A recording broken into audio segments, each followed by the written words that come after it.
नमस्कार मित्रांनो, सर्वांचं पुन्हा एकदा मनपूर्वक स्वागत। आजच्या व्हिडिओमध्ये कन्स्ट्रक्शन मधील महत्त्वाचे थंब रूल 250 स्क्वेअर फूटचं काम असेल, 350 स्क्वेअर फूटचं काम असेल, 500 स्क्वेअर फूटचं काम असेल, 1000 स्क्वेअर फूटचं काम असेल, 500 स्क्वेअर फूटचं काम असेल, 2000 स्क्वेअर फूटचं काम असेल, कितीही स्क्वेअर फूटचे काम असेल, स्टील, सिमेंट, वाळू, खडी, वीट किती लागणार आहे थंब रूलच्या माध्यमातून डायरेक्टली अंदाज काढू शकता।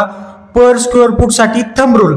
आता स्टील पर स्क्वेअर फूट साठी किती लागतं? स्टील 3.5 ते 4.5 किलो पर स्क्वेअर फूट साठी स्टील लागतं। उदाहरणासाठी 1000 स्क्वेअर फूटचं काम आहे समजा, तर 1000 गुणिले 3.5 करा, उत्तर किती येणार आहे? 3500।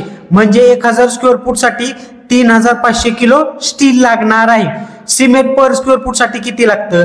सिमेंट पर स्क्वेअर फूट साठी 0.4 बॅग लागतं। उदाहरणासाठी 1000 स्क्वेअर फूटचं काम आहे, तर 1000 गुणिले 0.4 करा, उत्तर किती येणार आहे? 400। म्हणजे 1000 स्क्वेअर फूट साठी 400 बॅग सिमेंट लागणार आहे। त्यानंतर वाळू पर स्क्वेअर फूट साठी किती लागणार आहे? 2.2 घनफूट लागणार आहे। उदाहरणासाठी 1000 स्क्वेअर फूटचं काम आहे, तर 1000 गुणिले 2.2 करा, उत्तर किती येणार आहे?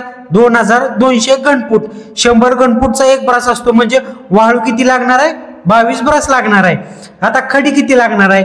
खडी पर स्क्वेअर फूट साठी 1.35 घनफूट लागते। उदाहरणासाठी 1000 स्क्वेअर फूटचं काम आहे, तर 1000 गुणिले 1.35 करा, उत्तर किती येणार आहे?